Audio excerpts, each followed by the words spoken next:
بسم اللہ الرحمن الرحیم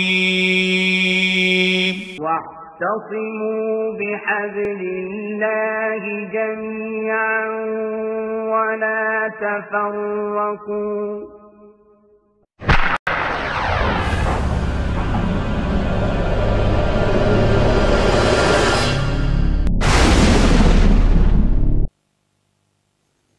والشمس تجري لمستقر لها ذلك تقدير العزيز العليم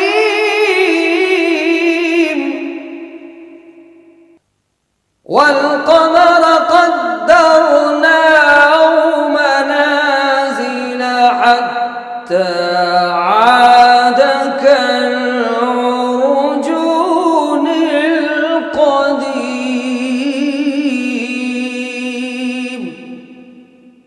لا الشمس ينبغي لها أن تدرك القمر ولا الليل سابق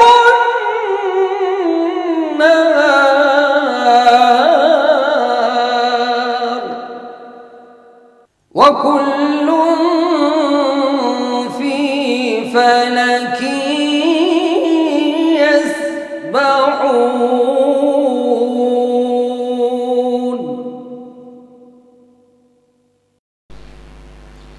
حواس خمسہ باطنہ کے ذریعے علم حاصل کرنا. اندر جو حواس ہے نا، فکر، حدث، وجدان، قوت مفکرہ، آدمی سوچتا ہے سوچ کے ذریعے. یہ اندر ہے نا، اندر وہ 5 سینسز اندر ہے، 5 سینسز اندر ہے. ان کو حواس خمسہ باطنہ بولتے، یعنی سوچنے کی صلاحیت، غور کرنے کی صلاحیت، وجدان کی صلاحیت. تو اندرونی جو صلاحیتیں ہیں، ان کے ذریعے اگر کوئی آدمی علم حاصل کرتا ہے تو یہ علم غیب نہیں ہے. کیوں؟ اس لیے کہ اگر علم غیب اسے اندر ملتا تو وہ دماغ سوزی کیوں کرتا؟ دماغ سوزی کرنا اس بات کی دلیل ہے کہ وہ چیز اندر نہیں ہے، بلکہ باہر سے اس کو لا رہا ہے سوچ و فکر کے ذریعے. اور علم غیب جو ہوتا ہے وہ ذاتی ہوتا ہے، اندر ہوتا ہے، باہر سے اس کو نہیں لایا جاتا. تو اگر کوئی آدمی غور و فکر کر کے کوئی چیز بتاتا ہے، غور و فکر کے ذریعے کسی چیز کا علم حاصل کرتا ہے، تو یہ حواس خمسہ باطنہ، اندرونی جو حواس ہیں، یہ بھی ظنی ہی ہیں. اور پھر چوتھا ذریعہ علم ہے یہ حواس خمسہ ظاہرہ. چھو کر کے کسی چیز کا علم حاصل کرنا، دیکھ کر کے کسی چیز کا علم حاصل کرنا، سن کر کے کسی چیز کا علم حاصل کرنا، یہ ساری چیزیں بھی غیب نہیں ہے. اس لیے کہ آپ نے آنکھوں سے علم حاصل کیا ہے، کانوں سے علم حاصل کیا ہے، چھو کر کے علم حاصل کیا ہے. اور یہ ساری کی ساری قوہ اللہ کی طرف سے دی ہوئی، یہ ساری کی ساری طاقتیں اللہ کی طرف سے دی ہوئی. یہ آپ کی ذاتی نہیں ہے، لہذا آپ کو غیب کا علم ان کے ذریعے بھی نہیں ہو سکتا. یہ 4 علم کے ذرائع تھے، اور آپ کو معلوم ہوا کہ یہ چاروں کے چاروں ذرائع ظنی ہیں، مشتبہ ہیں، ملتبس. اب آئیے اس آیت کی تفسیر کی طرف. اللہ تبارک تعالیٰ نے ارشاد فرمایا عالم الغیب. سب سے پہلے یہ ثابت کیا گیا کہ غیب کا علم صرف اللہ تبارک تعالیٰ کو ہے. عالم الغیب کیوں کہا گیا؟ یا عالم الغیب کیوں نہیں کہا گیا؟ فعل نہیں لایا گیا، صفت لائی گئی ہے. اگر فعل لایا جاتا تو اللہ تبارک و تعالیٰ کے علم غیب کو دوامی ثابت نہیں کیا جا سکتا تھا. عالم الغیب صفت لائی گئی یہ بتانے کے لیے کہ اللہ تبارک و تعالیٰ کو جو غیب کا علم ہے وہ ازلی ہے، ہمیشہ سے ہے، ابدی ہے، ہمیشہ تک رہے گا، دوامی ہے، استمراری ہے. تو صفت لا کر کے بتایا گیا. صفت، آدمی کالا تو کالا ہی رہے گا، گورا ہے تو گورا ہی رہے گا، صفت ہے اس کی. تو اللہ تبارک و تعالیٰ کی یہ صفت ہے عالم الغیب، جو اس سے جدا نہیں ہوگی. یعنی صفت لا کر کے یہ بتایا گیا کہ اللہ کا علم ازلی ہے، ازل میں بھی اس صفت سے متصف تھا، ابدی ہے، یہ یہ صفت یعنی ابد میں بھی یہ علم غیب سے متصف رہے گا، یعنی اس کا جو علم غیب ہے وہ ازلی ہے، اس کا جو علم غیب ہے وہ ابدی ہے، اس کا جو علم غیب ہے وہ دوامی ہے، اس کا جو علم غیب ہے وہ استمراری ہے۔ اب اس کے مقابلے میں سب کا جو علم ہے وہ عارضی ہے، ہنگامی ہے، اور جو علم عارضی اور ہنگامی ہو، اور جس کے پاس عارضی علم اور ہنگامی علم ہو، وہ عالم الغیب کیسے ہو سکتا ہے؟ لہذا لفظ عالم الغیب یا عالم الغیب کی ترکیب نے بتا دیا کہ اللہ کے علاوہ کسی کو غیب کا علم نہیں ہے، اس لیے کہ علم غیب اس کی صفت ذاتی ہے، بقیہ جن لوگوں کو کوئی علم ہوتا ہے وہ سب کی سب ہنگامی اور عارضی ہے، پہلے نہیں تھا بعد میں ملا، جیسے کہ اللہ تبارک تعالی نے فرمایا واللہ اخرجکم من بطون امہاتکم لا تعلمون شیئا، اللہ تبارک و تعالی نے تم کو تمہاری ماؤں کے پیٹوں سے نکالا، تم ایک چیز نہیں جانتے تھے۔ اس کا مطلب یہ کہ انسان جب پیدا ہوتا ہے تو نالج لے کر نہیں آتا، علم لے کر کے نہیں آتا، جب علم لے کر نہیں آیا اس کا مطلب یہ ہوا کہ اسے علم بعد میں ملا، پہلے سے وہ عالم نہیں تھا۔ اللہ ہمیشہ سے علم غیب کے ساتھ متصف ہے، آدمی جب پیدا ہوتا ہے تو علم لے کر نہیں آتا، اس کا مطلب اس کا علم عارضی ہے، ہنگامی ہے، وقتی ہے، اس کی ابتدا بھی جہل ہے اور اس کی انتہا بھی جہل ہے۔ ابتدا بتایا گیا لا تعلمون شیئا، پیدا ہوتے وقت اس کو علم نہیں ہوتا، اور لکی لا یعلم من بعد علم شیئا، علم کے بعد پھر وہ جو ہے جاہل ہو جاتا ہے، جو بوڑھا ہو جاتا ہے تو اس کا علم جو ہے ضائع ہو جاتا ہے، تو اس کی ابتدا بھی جہل ہے اور اس کی انتہا بھی جہل ہے، بیچ بیچ میں اسے تھوڑا سا علم مل جاتا ہے۔ تو ایسا علم رکھنے والا بھلا عالم الغیب کیسے ہو سکتا ہے؟ تو عالم الغیب لا کر کے یہ بات بتائی گئی۔ اچھا، دوسروں کو جو علم ہوتا ہے وہ کیسا ہوتا ہے؟ اسے لا یظہرو سے فلا یظہرو، وہ نہیں ظاہر کرتا ہے، جس کا مطلب یہ کہ علم غیب جس کی صفت ذاتی وہ وہی ظاہر کرے گا، یعنی جو خود غیب کا علم رکھتا ہو وہی غیب کی اطلاع دے سکتا ہے اور غیب کا اظہار کر سکتا ہے۔ جس کے پاس غیب کا علم ہو ہی نہ، وہ غیب کا اظہار کیسے کرے گا؟ غیب کا اظہار کرنے کے لیے، غیب کی اطلاع دینے کے لیے عالم الغیب ہونا ضروری ہے، لہذا اللہ تبارک و تعالیٰ ہی غیب کو ظاہر کرتا ہے، لہذا وہی عالم الغیب ہے۔ یہ دوسرا ٹکڑا بھی بتا رہا ہے کہ اللہ ہی عالم الغیب ہے، اس لیے کہ غیب کو ظاہر کون کر سکتا ہے؟ جو عالم الغیب ہو۔ دوسرا ٹکڑا بھی بتا رہا ہے کہ چونکہ اللہ ہی غیب کو ظاہر کرتا ہے لہذا وہی عالم الغیب ہے۔ دوسرا ٹکڑا بھی بتا رہا ہے کہ اللہ تبارک و تعالیٰ ہی عالم الغیب ہے۔ اچھا، کوئی آدمی یہ شبہ پیش کر سکتا ہے کہ چلو انبیاء کرام کو تو جو کچھ علم ملا جیسے قرآن کی شکل میں، تو اتنا علم تو غیب کا علم ہو گیا نا، لہذا عالم الغیب کہا جا سکتا ہے۔ یہ شبہ ہے کہ نہیں؟ ارے بھائی، نبی کو عالم الغیب کہا جا سکتا ہے، کیوں؟ اللہ تعالیٰ نے بہت ساری باتیں بتائی نا آپ کو، قرآن پورا علم ہے، احادیث علم ہے، یہ ساری باتیں اللہ تبارک و تعالیٰ نے نبی کو بتا دی، نبی کو یہ ساری باتیں معلوم ہو گئی، تو اتنی باتوں میں تو عالم الغیب ہے نا نبی۔ اللہ تبارک و تعالیٰ نے فلا یظہرو کہہ کر کے یہ شبہ دور کیا ہے کہ ہم نے نبی کے اوپر اپنے علم کا اظہار کیا ہے، دیا نہیں ہے۔ دینے کا مطلب یہ ہے کہ میں یہ چشمہ عطا کر رہا ہوں، دے رہا ہوں، اب یہ میرے پاس نہیں ہے، اور اظہار کا مطلب یہ ہے جیسے میں نے ابھی علم آپ کے اوپر ظاہر کر دیا تو کیا میرے پاس سے وہ علم ختم ہو گیا؟ نہیں، وہ علم میرے پاس ہی ہے، میرے پاس رہتے ہوئے آپ کے اوپر منکشف کر دیا میں نے۔ تو دے دینا یہ دوسری بات ہے اور ظاہر کر دینا یہ دوسری بات ہے۔ اللہ فرما رہا ہے کہ میں غیب ظاہر کرتا ہوں، میں غیب کی اطلاع دیتا ہوں، غیب دیتا نہیں ہوں۔ عطا کا لفظ کہیں بھی غیب کے ساتھ نہیں ہے، نہ قرآن میں نہ حدیث میں۔ کوئی دکھا دے کہ میں نے غیب دیا ہے، عطا کیا ہے۔ عطا کا مطلب دے دینا، اور جب دے دینا تو جتنا دے دیا اس سے وہ خالی ہو گیا۔ اللہ فرما رہا ہے کہ نہیں، میں نے غیب دیا نہیں ہے، میں نے غیب ظاہر کیا ہے، اور ظاہر کرنے والے کے پاس سے علم جدا نہیں ہوتا۔ جیسے میں نے ابھی آپ کے اوپر علم ظاہر کیا تو میرا علم کیا مجھ سے جدا ہو گیا؟ نہیں، آپ کو معلوم ہو گیا لیکن میرے پاس علم ہے۔ اس کی مثال اس طریقے سے ہے جیسے سورج کی کرنیں زمین پر آتی ہیں، لیکن کیا سورج کی کرنیں سورج کے ساتھ نہیں ہیں؟ سورج ان کرنوں سے خالی ہو گیا؟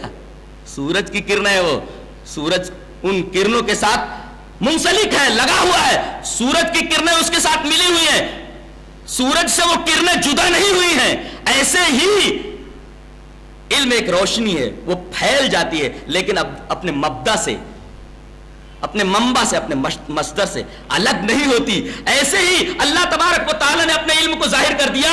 اس کا علم ذاتی ہے، وہ ذاتی علم سے جدا نہیں ہوا. دینے کے اندر تو چیز جدا ہو جاتی ہے. لہذا نبی کو جتنا کچھ علم دیا گیا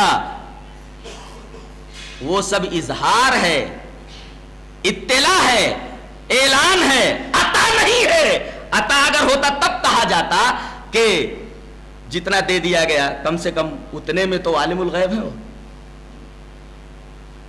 اور یہاں وہ شبہہ بھی زائل ہو گیا کہ نبی کو جتنا علم دیا گیا وہ سب آپ کو مل گیا. نہیں، اللہ تبارک و تعالی نے وہ علم دیا نہیں ہے آپ کو. ایک شبہہ پیدا ہوتا تھا کہ نبی کو اتنا علم دے دیا گیا، قرآن کا علم، حدیث کا علم. اتنے علم میں تو اللہ کے برابر ہو گئے نا. جتنا علم نبی کو ہے، اللہ نے جتنا علم نبی کو دے دیا، اب اتنا علم نبی کو دے دیا اللہ تبارک تعالیٰ نے. اتنے علم میں نبی برابر ہو گیا کہ نہیں اللہ سے؟ اللہ اکبر. یہ ثابت کرنا چاہتے ہیں وہ لوگ جو نبی کو عالم الغیب کہتے ہیں اور نبی کو عالم الغیب ثابت کرنا چاہتے ہیں. اور ظاہر ہے کہ اس بات کو اگر سامنے لایا جائے تو یہ مسئلہ علم غیب توحید کا مسئلہ بن جاتا ہے. توحید کا مسئلہ ہے. تبھی میں نے کہا کہ مسئلہ علم غیب یہ توحید الوہیت کا رکن ہے. کہ کوئی شبہ کر سکتا ہے کہ اتنا علم، یہ دیکھیں قرآن کا علم، حدیث کا اتنا علم، اب یہ علم یہاں سے اٹھ کر کے ادھر آ جا رہا ہے تو کم سے کم نبی اتنے علم میں تو اللہ کے برابر ہو گیا. اللہ اکبر. اللہ فرماتا ایسا نہیں ہوا، یہ علم اٹھ کر ادھر گیا ہی نہیں ہے، یہ علم یہی ہے تو برابر کیسے ہوا؟ برابر کیسے ہوا؟ یہ علم یہاں سے اٹھ کر گیا ہی نہیں، برابری کا سوال ہی پیدا نہیں ہوتا. وہ تو صرف اظہار کیا گیا ہے، اطلاع دی گئی ہے خالی. اس کے بعد یہ کہا گیا کہ کوئی آدمی سوچ بچار کر کے کوئی بات بولتا ہے، غور کر کے کوئی بات بولتا ہے، تو اس کو بھی غیب کا علم کہنا چاہیے؟ کہا کہ نہیں. الا غیبہ، غیب اس کا ہے. اللہ اکبر. غیب کی اضافت ضمیر ہی کی طرف کی گئی. یعنی جب کہا جاتا ہے قلمی، میرا قلم، کہا جاتا ہے قلم ہو، اس کا قلم، اس کا مطلب یہ ہے کہ یہ قلم اسی کا ہے. اللہ تعالیٰ نے غیب کو بھی کہا غیب ہی، اس کا غیب، یعنی غیب اس کی ذاتی ہے. جیسے کسی نے کہا یہ میرا قلم تو دوسرے کا قلم نہیں ہو سکتا، ایسے ہی اللہ نے کہا غیب ہی، اس کا غیب یعنی میرا غیب. غیب کی اضافت ہی کی طرف کی. اللہ تبارک و تعالیٰ نے غیب کو اپنی ذاتی صفت قرار دیا ہے. یہ میرا قلم، اس کا قلم، غیب ہوں، اس کا غیب. اعلیٰ غیبی، یہاں غیب ہی لا کر کے اللہ تبارک و تعالیٰ نے فرمایا یہ غیب اس کا ذاتی ہے. دوسروں کو جو کچھ ملا ہے وہ اظہار کے طور پر ملا ہے.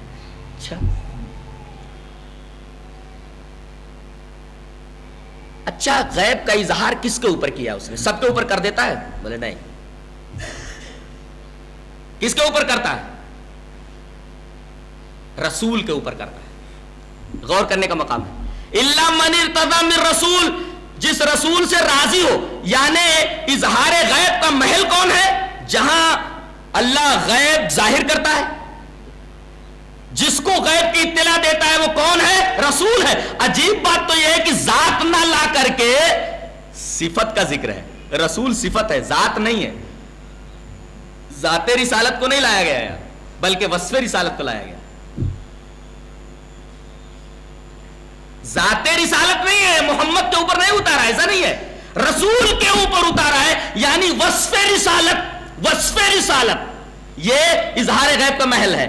اس کا مطلب یہ ہے کہ جب رسالت کے اوپر اظہار غیب اللہ تبارک تعالیٰ نے کیا ہے تو وصف رسالت کا جو تقاضا ہوگا اتنا ہی علم دے دینا چاہیے. لہذا رسول کی جو صفت ہے رسالت، اس کا تقاضا کیا ہے؟ اتنا علم دے دیا جائے جس سے انسان کو اتنی ہدایت مل جائے کہ جنت پہ چلا جائے. یہ رسول کا لفظ بتا رہا ہے، وصف رسالت خود بتا رہا ہے کہ نبی کو غیب تھوڑا دیا گیا، غیب کا علم تھوڑا ظاہر کیا گیا ہے، جتنا وصف رسالت کے لیے ضروری تھا، جتنا وصف رسالت کا تقاضا تھا بس اتنا دیا گیا۔ رسول کا لفظ خود بتا رہا ہے کہ آپ کو علم غیب کلی نہیں دیا گیا، آپ کو علم غیب کلی کا اظہار آپ کے اوپر نہیں کیا گیا، وصف رسالت کے اوپر اظہار غیب ہے۔ اور وصف رسالت کا تقاضا کیا ہے کہ جتنا رسالت چاہتی ہے کہ بھئی اتنا بتا دیا جائے انسانوں کو، ہدایت کی اتنی باتیں جن کے ذریعے وہ جنت پہ پہنچ جائے، برابر؟ تو اب وصف رسالت کا تقاضا خود بتا رہا ہے کہ تھوڑی ہی چیزوں کا اظہار کیا گیا، اس لیے کہ وہاں تھوڑی ہی چیزوں کی ضرورت تھی۔ جیسے اس بات کو ایک حدیث سے بھی واضح کر سکتے ہیں کہ نبی کریم صلی اللہ علیہ وسلم ایک راستے سے گزرے تو دیکھا کہ ایک آدمی کے اوپر بھیڑ جمی ہوئی ہے، تو نبی کریم صلی اللہ علیہ وسلم نے پوچھا یہ کون آدمی ہے جس کے اوپر لوگوں کی بھیڑ جمی ہوئی ہے؟ تو بولے رجل علامہ، ارے بہت علامہ آدمی ہے، بہت علامہ آدمی ہے۔ بولے یہ کیا بتاتا ہے؟ بولے اپنے تجربے کی باتیں بتاتا ہے، میرے یہ تجربات ہیں، میرے یہ تجربات ہیں، یہ علم ہے، وہ علم ہے۔ تو آپ نے ایک جملہ ارشاد فرمایا، کیا؟ علم لا ينفع وجهل لا يضر انما العلم آیت محکمہ وسنت قائمہ وفریضۃ عادلہ۔ کیا علم بیان کر رہا ہے یہ تجربہ وہ تجربہ؟ ارے اس کے پاس ایسا علم ہے جو نفع بخش بھی نہیں ہے اور ایسی جہالت ہے اس کے پاس جو ضرر رسا نہیں ہے۔ علم تو اس کو بولتے ہیں، تین چیزیں علم ہے، ایک تو آیت محکمہ قرآن، دوسرے سنت قائمہ سنت قرآن اور سنت، وہ فریضۃ عادلہ اور عدل کرنے والے فریضے، یہ تین چیزیں علم ہے۔ اس کا مطلب یہ کہ آپ صلی اللہ علیہ وسلم کو ما کانا وما یکون کا علم نہیں تھا، یہی تین چیزیں علم ہے، یہی تین چیزیں آپ کو دی گئی تھی۔ کیا؟ آیت محکمہ، سنت قائمہ، فریضۃ عادلہ۔ اس کے علاوہ کیا یہ کوئی تسلیم کر سکتا ہے؟ اگر میں سوال کروں کیا نبی کریم صلی اللہ علیہ وسلم کو فزکس کے سارے اسرار معلوم تھے؟ کیا نبی کریم صلی اللہ علیہ وسلم کیمسٹری کے ماہر تھے؟ کیا رسول اللہ صلی اللہ علیہ وسلم علم رمل کے ماہر تھے؟ کیا رسول اللہ صلی اللہ علیہ وسلم علم جفر کے اسرار سے واقف تھے؟ کیا رسول اللہ صلی اللہ علیہ وسلم علم عقلیدی سے واقف تھے؟ کیا رسول اللہ صلی اللہ علیہ وسلم علم حیات سے واقف تھے؟ کیا رسول اللہ صلی اللہ علیہ وسلم علم الہندسہ سے واقف تھے؟ کیا رسول اللہ صلی اللہ علیہ وسلم زوولوجی کے ماہر تھے؟ کیا رسول اللہ صلی اللہ علیہ وسلم بایولوجی کے ماہر تھے؟ کیا رسول اللہ صلی اللہ علیہ وسلم علم نجوم کے ماہر تھے؟ ان تمام علوم کے بارے میں اگر سوال کیا جائے تو ہر آدمی بولے گا ایسا نہیں ہے، اس لیے کہ قرآن حکیم نے خود نفی کر دی ہے، وما علمناه الشعر وما ينبغي له، شعر ہم نے آپ کو نہیں سکھایا، کم سے کم شعر کے بارے میں تو آپ کو علم نہیں ہے۔ اس وجہ سے یہ کہنا کہ نبی کو ما کان وما یکون کا علم تھا، یہ ثابت کرنا گویا کہ قرآن حکیم کی بہت ساری آیتوں کی خلاف ورزی کرنا ہے۔ تو یہ تین چیزیں علم ہے۔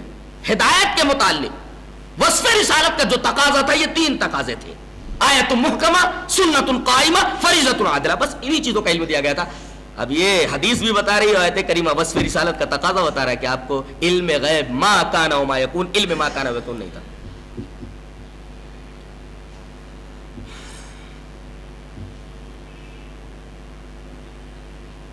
ایک سوال اور پیدا ہوتا ہے، بہت گہرا سوال ہے۔ سوال یہ ہے کہ رسول اللہ صلی اللہ علیہ وسلم کے پاس جتنا ہے اتنا ہی اللہ ہی کے پاس تھا، وہ دے دیا اس نے۔ کوئی بدعقل کم عقل یہ کہہ سکتا ہے کہ جتنی چیزیں اللہ نے نبی کو دی بس اللہ کو اتنا ہی علم تھا، لہذا اور اللہ اور اس کے رسول دونوں علم میں برابر ہو گئے؟ کوئی خارج از عقل شخص یہ بات کہہ سکتا ہے؟ برابر کیا بول سکتا ہے کہ اللہ کے رسول کو جتنا علم دیا گیا اللہ کے پاس نعوذ باللہ اتنا ہی علم تھا، جتنا علم اس کے پاس تھا اس نے اپنے رسول کو اتنا علم دے دیا، اب دونوں علم میں برابر ہو گئے؟ یہ سوال کوئی بدعقل کر سکتا ہے؟ سوال سمجھ میں آیا کہ جتنا علم اللہ کو تھا اتنا علم رسول کو دے دیا، اب دونوں علم میں برابر ہو گئے، اللہ کو اس سے زیادہ علم ہی نہیں جتنا اس نے اپنے رسول کو سکھا دیا۔ اللہ تبارک تعالیٰ نے اس کا جواب دیا، ایسا وہی آدمی کہہ سکتا ہے جس کے پاس عقل نام کی کوئی چیز نہ ہو۔ یسلک من بین یدیہ ومن خلفہ رصدا لیعلم ان قد ابلغوا رسالات ربہم واحاط بما لدیہم واحصى کل شیء، یہاں بما لدیہم کا اپوزٹ کل شیء ہے۔ اللہ اکبر، یعنی بما لدیہم جو جو انسانوں کے پاس علم ہے وہ ان کے پاس ہی اتنا ہے، کل شیء، اور اللہ کے پاس ہر چیز کا علم ہے. یہ بما لدیہم کل شیء کے اپوزٹ ہے. اس کا مطلب انسان کے پاس جزوی علم ہے، وہ بھی اللہ کی طرف سے عطا کردہ ہے، اور اللہ کے پاس کل شیء ہے. لہذا اس اعتراض کا جواب ہو گیا، اس شبہے کا جواب ہو گیا جو ایک بدعقل کر سکتا تھا کہ اللہ کو جتنا علم تھا اتنا دے دیا، لیکن یہاں بما لدیہم کل شیء کے مقابلے میں ہے. میرا خیال یہ ہے کہ علم غیب کے موضوع پر جو بنیادی باتیں تھیں، علمی باتیں، کہ ان علمی باتوں کی روشنی میں، ان بنیادی اور اساسی باتوں کی روشنی میں اگر کوئی آدمی خالص ذہن ہو کر کے خالص قرآن و سنت کی روشنی میں اگر یہ سمجھنا چاہے گا تو اس کے اوپر یہ بات واضح ہو جائے گی کہ علم غیب مخصوصات خداوندی میں سے ہے، اللہ تبارک و تعالی کا خاصہ ہے، اور علم غیب اللہ کے علاوہ کسی کو حاصل نہیں. اللہ ہمیں اچھی سمجھ اور اچھے عمل کی توفیق عطا فرمائے. وآخر دعوانا ان الحمدللہ رب العالمین. خلاصہ یہ نکلا کہ آیت کریمہ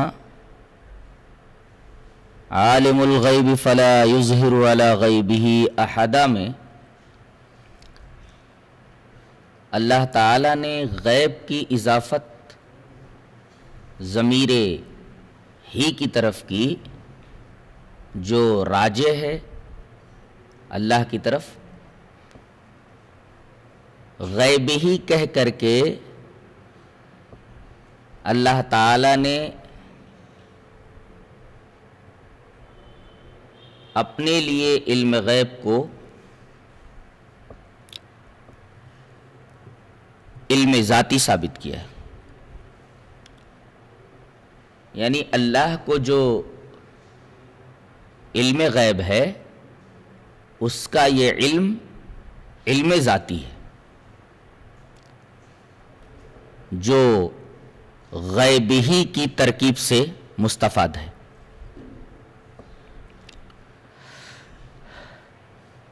اب جب غیب ہی سے یہ بات معلوم ہو گئی کہ علم غیب یہ اس کا علم ذاتی ہے، تو اس کے علاوہ جتنی بھی مخلوقات ہیں، چاہے وہ ملائکہ ہوں، چاہے وہ جن ہوں، چاہے وہ انسان ہوں، اور انسانوں میں چاہے وہ انبیاء ہوں، چاہے وہ اولیاء ہوں، چاہے اور دیگر اللہ تبارک و تعالیٰ کے نیک یا برے بندے ہوں، ان سب سے علم غیب ذاتی کی نفی ہو گئی. اس کے بعد تلقین غیب کے لیے اطلاع غیب کا عنوان قائم کر کے اللہ تبارک و تعالی نے یہ بتانا چاہا ہے کہ جتنی بھی مخلوقات ہیں، خاص طور سے انسان اور انسانوں میں جو انبیاء ہیں، اور انبیاء میں بھی جناب محمد رسول اللہ صلی اللہ علیہ وسلم،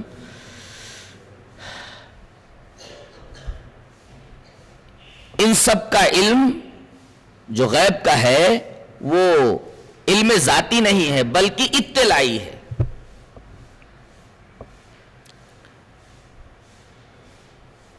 اطلاع غیب کا عنوان قائم کر کے بتا دیا گیا کہ ایک تو انہیں علم غیب ذاتی نہیں ہے، اور دوسرے یہ بتا دیا گیا کہ ان کو علم غیب عطائی بھی نہیں ہے.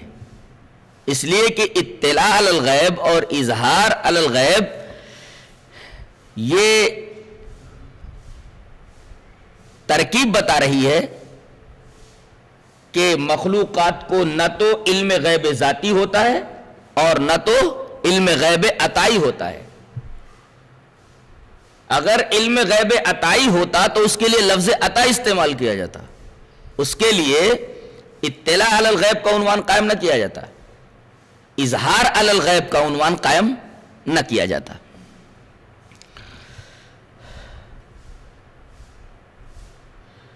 اس کے بعد ایک اور اہم بات یہاں سمجھنے کی ہے، وہ یہ ہے کہ عالم الغیب کا مطلب یہ نہیں ہوتا کہ چھپی ہوئی چیزوں کا، اشیاء غائبہ کا علم رکھنے والا۔ جو چھپی ہوئی چیزوں کو جان لے وہ عالم الغیب ہو گیا۔ جو چیزیں نظر نہیں آتی، چھپی ہوئی ہیں، پوشیدہ ہیں، ان چیزوں کو جان لینے والا عالم الغیب ہو گیا۔ یا چھپی ہوئی چیزوں کے علم کو علم غیب کہنا یہ صحیح نہیں ہے۔ تو علم غیب کا حقیقی معنی اور عالم الغیب کا حقیقی معنی کیا نکلا؟ کہ اشیاء کا علم جس کو ذاتی طور پر ہو،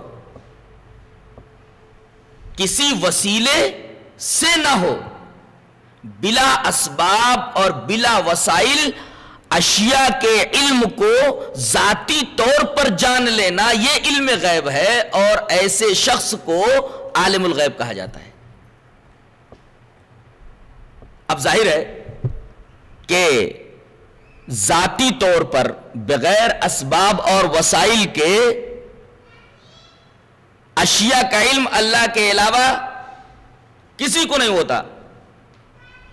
ثابت یہ ہوا کہ اللہ تبارک و تعالیٰ کے علاوہ کوئی عالم الغیب ہو ہی نہیں سکتا۔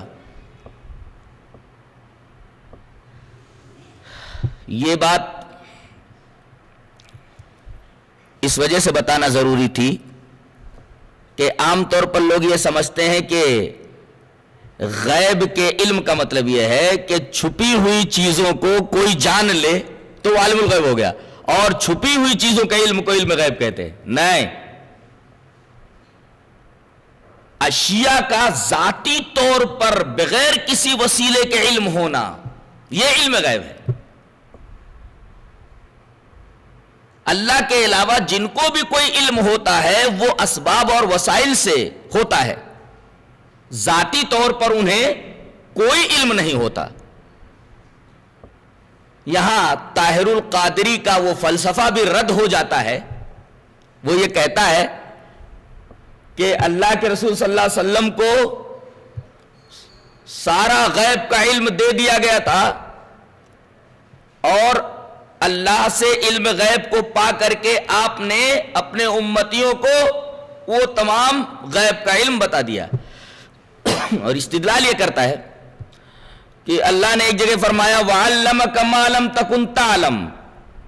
اللہ اپنے نبی کو خطاب کر کے کہتا ہے کہ اس نے تمہیں وہ تمام چیزیں سکھا دی جو تم نہیں جانتے تھے، وہ تمام چیزیں سکھا دی جو تم نہیں جانتے۔ اس سے پتا چلا کہ رسول اللہ صلی اللہ علیہ وسلم کو اللہ نے تمام غیبیات کا علم دے دیا تھا۔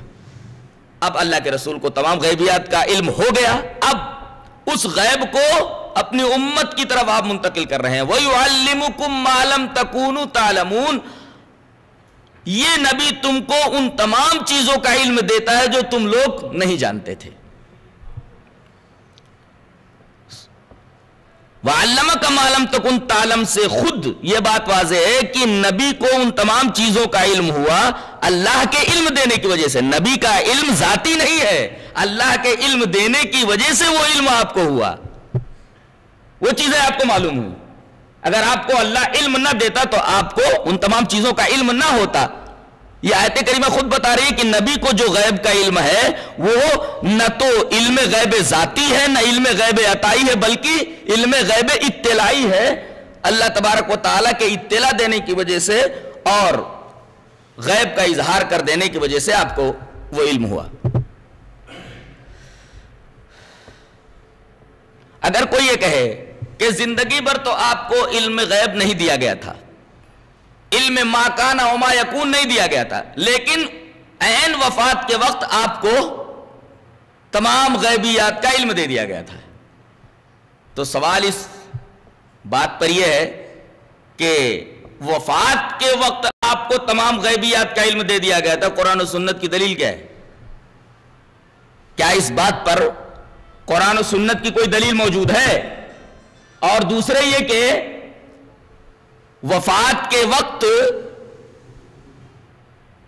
کار نبوت ختم ہو گیا تھا، اور کار نبوت کے ختم ہونے کے بعد آپ کو ان تمام چیزوں کا علم دیا جانا یہ تو خلاف حکمت بھی ہے اور ایک ابس چیز بھی ہے، اور اللہ اور اس کا رسول ابس کام سے اور خلاف حکمت کام سے بری ہے۔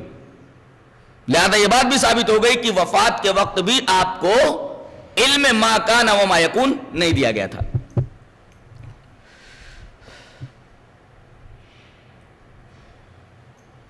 ایک نکتہ اور رہ جاتا ہے، وہ یہ ہے کہ علم غیب جو ہوتا ہے وہ وحی کے ذریعے بتایا جاتا ہے، اور براہ راست یہ علم نبی کو پہنچتا ہے۔ جبرائیل وہ علم لے کر کے براہ راست پیغمبر کے پاس آتے ہیں، مثلا جناب محمد رسول اللہ صلی اللہ علیہ وسلم کے پاس آتے ہیں، اور پھر اس کی نقل بواسطہ پیغمبر امت کو ہوتی ہے۔ تو گویا اطلاع علی الغیب یہ رسولوں کے لیے خاص ہے، براہ راست وہی نبی تک آتی ہے، اور نبی کے واسطے سے امت کو اس بات کا علم ہوتا ہے، تو یہ اعتراض نہیں کیا جا سکتا کہ اطلاع علی الغیب کا محل انبیاء ہے، اطلاع علی الغیب خاص ہے نبیوں کے لیے، تو اگر امتیوں کو بھی ان باتوں کا علم ہو جاتا ہے تو یہ رسولوں کی خصوصیت کہاں رہی؟ تو اس کا جواب یہی ہے کہ غیب کا علم براہ راست پیغمبر تک پہنچتا ہے، اس کی نقل بواسطہ پیغمبر امت تک پہنچتی ہے، اور امت جو ہے پہلے نبی کو نشانیوں سے دیکھ کر نبی مانتی ہے، پھر اس کی خبر کو مانتی ہے۔ گویا کہ اس کا علم، امت کا علم، علم استدلالی ہوتا ہے، اس کو اطلاع علی الغیب کا محل نہیں قرار دیا جا سکتا۔ یہ نکتہ بھی حل ہوا۔